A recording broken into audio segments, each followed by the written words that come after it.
comments are welcome. Just try and keep them brief, about 2 or 3 minutes. Questions are even more welcome. Try and keep those concise and clear, and we'll see which speakers are best able to answer. I'm just wondering if the government has actually voted on it yet, and would it also be possible to persuade the State Labor Party to change its policy?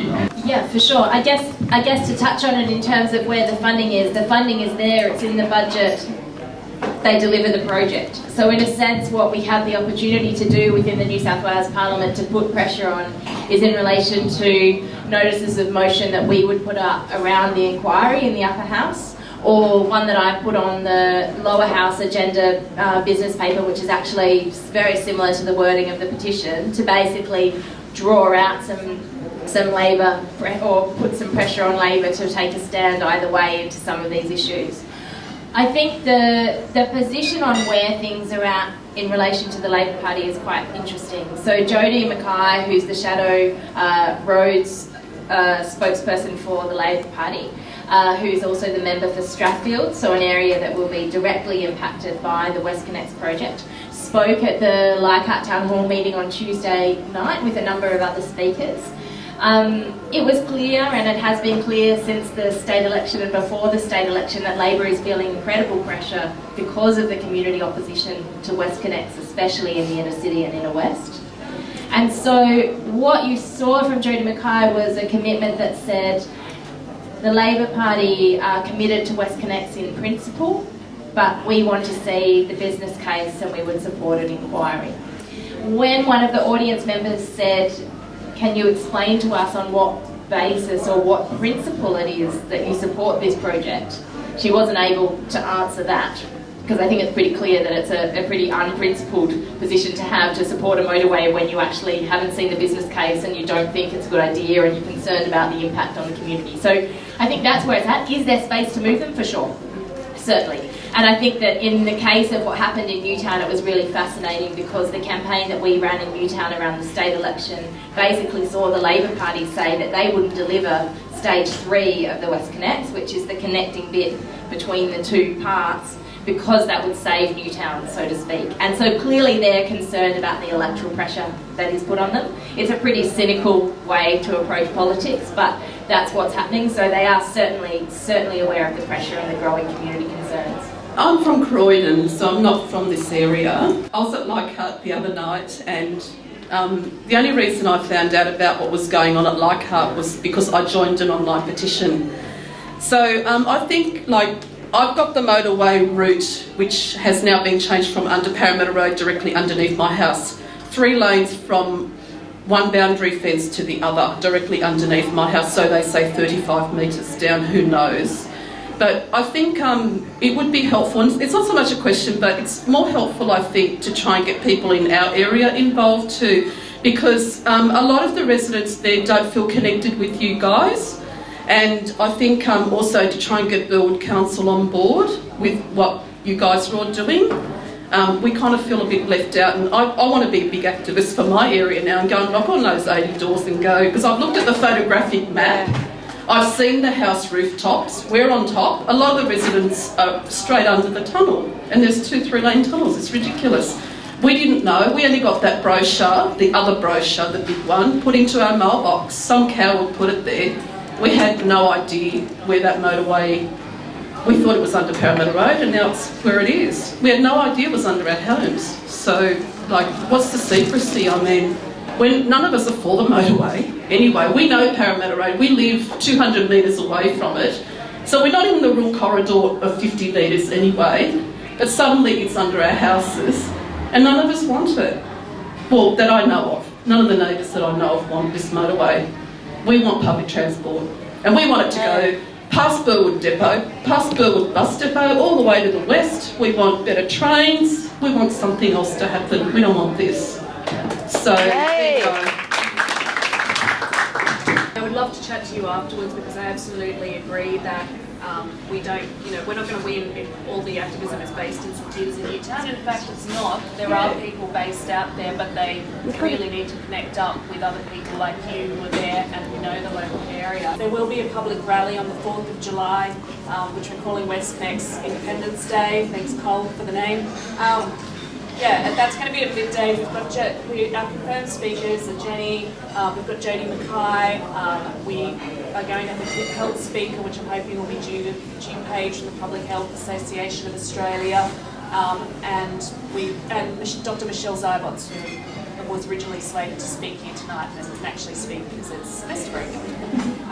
So we would love for you all to come and really send that strong message that Westconnex isn't just about the inner city uprising, it is just the wrong solution. The first 2 tunnels to be drilled, so you can stop it there. Yeah. Don't stop it here, stop it there. Yeah, sorry. Just go like a worm underground. Yeah, not Concorde, but I, for example, talked to an engineer who is living on the edge of Sintra Park, which is going to become, if this was to go ahead, over a couple of years, a most massive building site when they excavate that site. They had no idea this was happening. Now, he's an engineer. He worked on the Sydney Harbour Tunnel. He knows this is a bad project.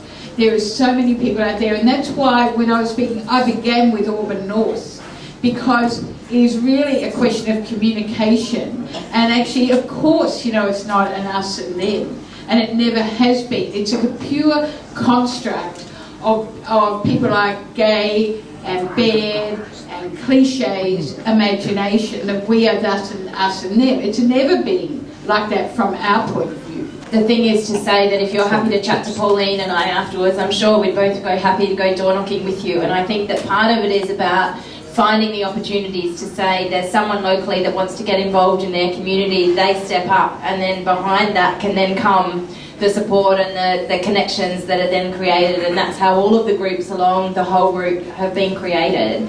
One of the things that I was going to say, just because I think it's a really important thing to show how quickly people shift from complete despair to action, was yesterday at our electorate office, a woman with a very, very small baby strapped to her front came knocking on the door to deliver 200 petitions that she had got signed. I've never met this woman before in my life. She's a resident of Haberfield that has kids at the local school that is going to be at risk. Her house is going to be acquired. She has not ever got anyone to sign a petition before. I think she's probably, as much as she indicated, is probably a Conservative voter and would have never imagined herself in a Greens office in her life. And instead she was standing there waving 200 petitions, almost in tears, saying, I didn't know what else to do, so I just went and got everyone to sign these petitions. And I think that that's what we see in terms of the complete outrage and the personal impact, but then the sense of not wanting to feel powerless and join and be part of something that can try and stop it. Given the sheer irrationality of this proposal, how much of it is driven by pure ideology? I'm thinking in terms of Tony Abbott's idea in his book Battle Lines that the private motor vehicle represents the virtues of our entrepreneurial individualism, and collectivist modes of transport, public transport, represent in his mind communistic practices. Ideas that he has taken from the Cold War, and they were quite prevalent during the Cold War period where public transport was actively diminished in favour of the private vehicle. And Tony Abbott talks about highways or roads to the future, autobans to the future. So my concern is that how much of this is ideological, and given the fact that these roads will destroy communities, break down communities, atomise people, that's a real concern. So, yes. And some of the comments made too by people like some of the cliches from Cliche and Gray, etc., against the so-called Chardonnay chattering classes, the inner city radical progressives, etc. It seems very ideological. I don't know whether to be impressed or sorry for you, but you've clearly read Battle Lines, which I haven't been able to Yes, I think that in a sense there's two levels of ideology here, because you're absolutely right, the sort of imaginary symbolism of the car and individualism, and clearly that is really strong with Abbott and really strong with Baird, I would say. But actually I think at another level it is really driven by neoliberal ideology. And I think, actually Luke, who's I think going to ask the next question, but Luke and I, for New Matilda, as Jenny mentioned, have done quite a lot of analysis of the contracts that have been let for Westconnex, which you can do, and if anyone's interested, you could talk to Luke afterwards. But what really came through to me that I hadn't really quite grasped before is that it's not just a question of privatisation. Like, for example, at the moment they're privatising and really pretty much dissolving public works. We are getting into a situation where we don't have people serving the public anymore who can actually go out and do the basic jobs. But when you look at the contracts, what you see is they're not only contracting out the work, but they're contracting out the government functions of tendering and accountability. So companies get contracts to actually decide or at least feed in to the tender process, but then when you look further you see they're all in business together. So the whole process of government has been corrupted by a neoliberal view that really there is no function for the public. And really the private, rather than being privatised, which is a big factor, but also it's like the public is being occupied by the private. And I feel this is a really big issue, that forums like this are a place that we can at least raise this, and at some level we do need to get this analysis through. Just to give you one example, there's a company called, used to be called Black Dawson Wardrobe, now called Ashurst. On the M5 alone, they have 15 million, this is without us even knowing the map, the EIS or the business case, they have $15 million worth of work from the M5. That's no contract let, nothing. They also have the job on the M4, it's just that we don't know the figure for that because they've taken it down off the public website. So I think it is ideological, it's also economic. There seems to be the use of the kind of very lowbrow attacks, if you like, the Chardonnay sipping, kind of latte drinking, whatever attacks from Duncan Gay, I think are concerning to some of the others. So I think that you've got a bit of a rogue element of someone that just really likes roads and doing that kind of stuff, that wants to criticise the inner west lefties. And then interestingly, when we met with Dennis Gleish, he actually apologised for the misreporting of what he had suggested about the people of Newtown. It's also about, in the big picture, of saying who are the mates of the Liberal Party. And the mates of the Liberal Party aren't necessarily the people doing the construction and building the roads. They're the consultants, they're the financiers, they're the investors, they're the people that are actually setting up the deals, sorting out the finance, sorting out the contracts, the big law, the big legal kind of costs around that. And if you actually track and look at some of those connections back with the Liberal Party, that's where the money is to be made. That's where the benefit, if you like, to those that support the Liberal Party is being spent. It's not actually necessarily on the construction elements, it's on all of the bits that go around it and where that money is being spent. So if you're a big donor to the Liberal Party, you want them to constantly be devising new contracts, putting out different consultancies, having to have negotiations, going back, engaging one company to then talk to other companies who will then engage a private PR firm to do this bit of the work or that bit of the work, because that's all your mates that then donate for the next election. And the Labor Party would also fall into that pattern, perhaps? Oh, yeah, look, nowhere near, that's the question, and I think that's, I'm the Greens member, so I'm going to have a view, but I think that what's really, really disappointing about this, and we have to remember, is when it comes to Westconnex, it was the federal Labor Party that committed the billions of dollars of public money to this project with no business case, with no environmental impact statement. They did that years ago. And so the question has to be asked, what was the benefit for them too? Anthony Albanese is actually my local member, so we've had a couple of meetings with him in regards to Westconnex, and the first one was very, very nice and friendly, where he got on the pulpit and talked at us for 45 minutes, as politicians are wont to do, about his commitment to public transport, and oh gosh, isn't it awful that all these houses are getting taken. The second one we went into was right in the lead up to the state election, and we went in there with one question, which was, where does Labor stand on this? This was before they released their policy, and it was very combative, that meeting. He was very, very he was very, very keen to paint us as very anti-roads. He was very, very keen to, we had to correct him about 3 or 4 times on that. He was very, very argumentative when we raised concerns about the M4 widening, such as Wendy was talking about. There are very, very bad, negative impacts that are going to arise from that. And he essentially snarled at us to say, like, that's nowhere near St Peters. I don't see why you care about that. And going back to your earlier question about whether Labor can be moved, I think they can. I think what it's going to take is a massive grassroots campaign to get them to shift their position.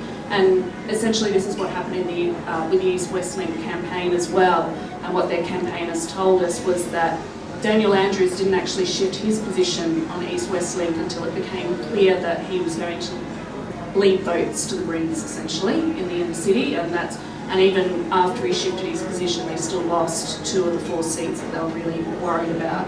So it's horrible. Like, you would think, you would hope that you could just appeal to common sense and reason, but it seems that if you have a look at, if anybody looks at the Westconnex route and has a look at the federal seats in particular, every seat along that route is a knife-edge marginal, except for Grangler and to a lesser extent Sydney, which is not on the route but is obviously going to be impacted by all the extra traffic and so forth.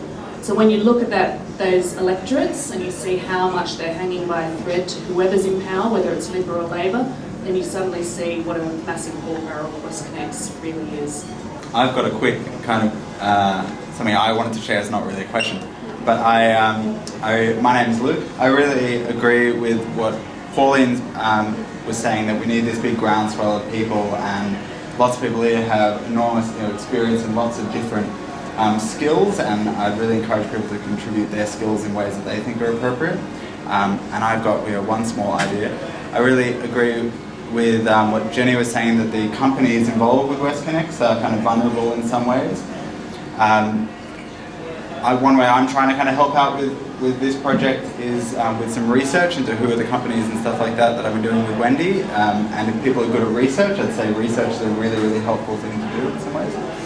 I was speaking to somebody who works for one of the companies who recently worked for one of the companies that's working on Westconnex, who have the contract to do the EIS for the M4 East project amongst $9 million that they have on contracts on the project. And they were telling me that late last year, ACOM received a whole series of, which was probably 3 or 4 FOI requests, or Freedom of Information requests, and the laws in New South Wales are called the GIPA Act. But they received these information requests that have been made to RMS or the Westconnex Delivery Authority, I don't remember which one, and they've just been passed on to the contractor, because so much of the project has been outsourced to contractors that the authorities themselves cannot fulfill these requests, so they have to be passed on to the contractors. The contractors aren't getting paid any more money to fulfill these requests. Their staff are enormously stressed out by these, and they don't push their deadline just because they got all these requests. So submitting FOI or GIPA requests is something that every citizen in New South Wales can do. It's actually quite easy to do, and if you're interested in doing this, please come and talk to me, and I can give you some advice on how it might be easier to do.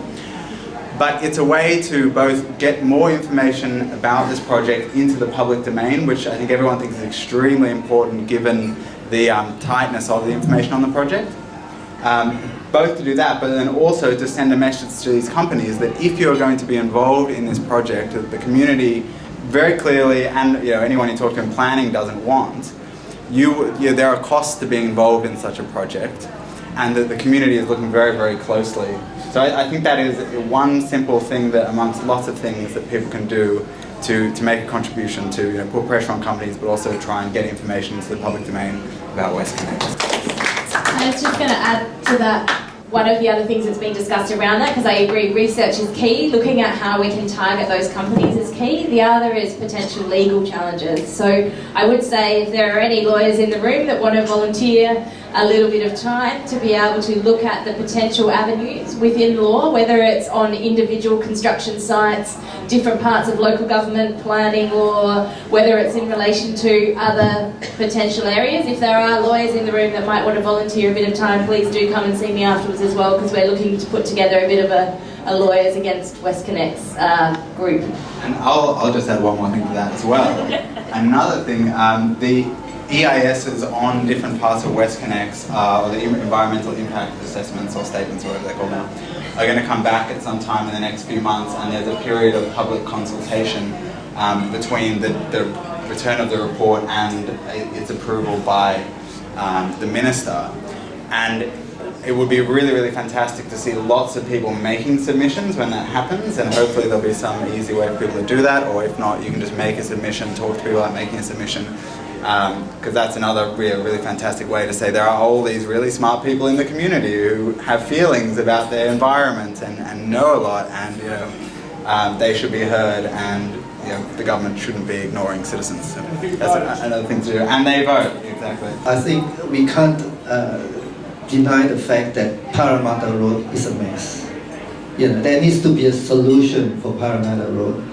And stopping this project is great, but what's the solution? I think that, my question to the panel is, do you have an alternative solution to Parramatta Road? I'll let Jenny speak to the solutions because I know this is part of the Greens transport policy. I will say that in relation to Parramatta Road, though, that you're right, it's a debacle, but the City of Sydney has actually done 2 excellent independent reports into Westconnex, one of which was a traffic modelling report. And based on the tolls having a cap of $7.35, which has now gone up to at least $11 by the time the Westconnex will open, they predicted that because people will skip the Westconnex motorway and so that they don't have to pay the tolls, the traffic on Parramatta Road will get about 25% worse than it is now. And having driven Parramatta Road in peak hour, I can only imagine they will be on top of each other about 3 high, because I can't even conceive of how you get 25% more cars on there in peak hour, but that's exactly what they predict will happen. And it's not just Parramatta Road that's due to happen on. I think there are a couple of suburbs where they said, well, traffic should ease, like around Dulwich Hill and Petersham. Everywhere else was predicted to get much more heavily congested. And look, even King Street, which they highlighted as having no change, that was based upon the King Street clearways remaining as they are today. But obviously, if you are dealing with what they predict will be 31,000 extra cars in that part of Sydney coming out of the St Peters interchange, then you're going to have to review those clearways pretty swiftly, I think. So we are really talking about something that was mooted originally as a solution for Parramatta Road, but now that the route has changed, there's not even a pretense of that anymore, I don't think. I think if you look at what's possible with basically the cost of the public money, so rather than looking at the debt and the private money, you're looking with the Westconnex, the Northconnex, you're looking in the order of $4.5 billion. What could you do with that money? And the Greens put out a transport and infrastructure vision that looked at what you could do with that money, and I won't go into it in detail, but I'm happy to reshare it on my Facebook page if people want to then go back and have a look in detail at the plan. People that are into transport like the detail. But I think on a kind of top line level, what does it look like? It looks like light rail on Parramatta Road. It looks like park and ride facilities further along Parramatta Road so that people are actually able to cycle or to ride to their transport hub and then get on a train to then be able to come into the city. It looks like increasing the frequency of the trains, because actually on that same study that Pauline mentioned from the City of Sydney in relation to transport and traffic use, that actually you've got in the order of 90% of people travelling from the west to the CBD are doing so by public transport. So actually what you need to be doing is saying, well, where is that congestion coming from? Why is it happening? But also, how are we improving the public transport for those people that are travelling? A lot of the other challenges around the transport and the connection with the airport. And one of the Greens' plans is to say that we need to buy back the airport line. It was a complete debacle that all of a sudden we build a private rail line where the cost of that rail service is higher. Because what you have is a whole lot of workers that are working around that airport site that are not wanting to pay the high private airport train line fees and therefore are driving in. They would prefer to be catching public transport, and so actually buying back that airport line would enable that to occur. So I think when you hear the sort of, the crazy Newtown Green that wants everyone to like ride their bike in from Western Sydney to the CBD each day, although I must admit yesterday someone told me that they enjoy riding in from Parramatta to Sydney every weekend as their little ride, and I was like, well, maybe Duncan Gay should be told about that. Indeed. So But one of the things that is really important is you look at park and ride facilities. Like, that is actually the model you need to be looking at. It means that people can be engaging with active public transport options, or buses, bike riding, or cars where they need to. They get to their train and then they catch it in. There are so many solutions, and the problem is that we're not having that conversation, because we don't say, if we spent billions of dollars to solve congestion problems, what would we do? What will we do? The person I spoke to who worked for ACOM specifically worked on the Parramatta Renewal part of that project. And they said to me, and what Jenny's saying is that we're not having a conversation within government or publicly about alternatives. There are other people who aren't the public who are getting a lot of information, and that's these companies. This person said to me that when they were working on ACOM on that project, ACOM were commissioned to do a business case for light rail and rapid bus transport, which is where you have bus-only lanes down the middle of the road, for Parramatta Road. Has anyone ever seen that business case or what the outcome of it was? No, but it might be very interesting to find out what the outcome of that was. Maybe it's a terrible idea. I'd like to know.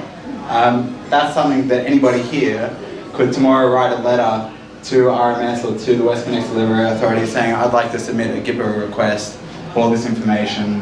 Was this done? If it was, can it be released to the public? Because that, it would be good to know that. Not only is it true that the only independent study, which Pauline referred to, shows more traffic on Parramatta Road, but actually the Westconnex Delivery Authority's own data for the M4 widening shows that the consequence of putting the tolls back on the M4 will make, believe it or not, Parramatta Road worse. So just like their own data shows King George's Road will be worse, so will the Parramatta Road. Now, to be absolutely honest, they say in 2031, it might not be. Frankly, It might not be it might not be as bad in 2031, but I may not be too worried about it. But who knows? And yeah, look, I think that's a good point. Some of you will be living with it. I think that's a good point as well, because all of the benefits of Westconnex, such as, as small as they are for the amount of money we're spending on it and the amount of communities we're destroying for it, they're all predicated on the entire thing being built. And as you're probably aware now that it's being delivered in stages. So stage 1 and 2 are being done together. There's a report in the Australian today saying even stage 2 is not fully funded yet, so Mike Bear actually wants our super funds to invest in it so that he can make that extra money. But stage 3 at the moment, which is the bit in the middle, is completely unfunded. Now, it's not supposed to have any poles and wires money put into it. Poles and wires money was only supposed to fund the extension that was supposed to go under the harbour from where it was coming out of Rozelle, because what better place to dump more cars than in the middle of Rozelle? But at the moment, look, it's very, very likely that because stage 3 funding is dependent on them being able to sell stages 1 and 2 to a toll road operator and make enough money to actually build it, it is very, very likely that will never see the light of day, or it will pull money out of the poles and wires or somewhere else in order to build it. So, even the very, very muted benefits that independent studies have said might come from Westconnex are very, very unlikely to happen. But all of the problems with Parramatta Road and so forth will be around forever. Just want to have a round of applause to say thank you to our wonderful speakers.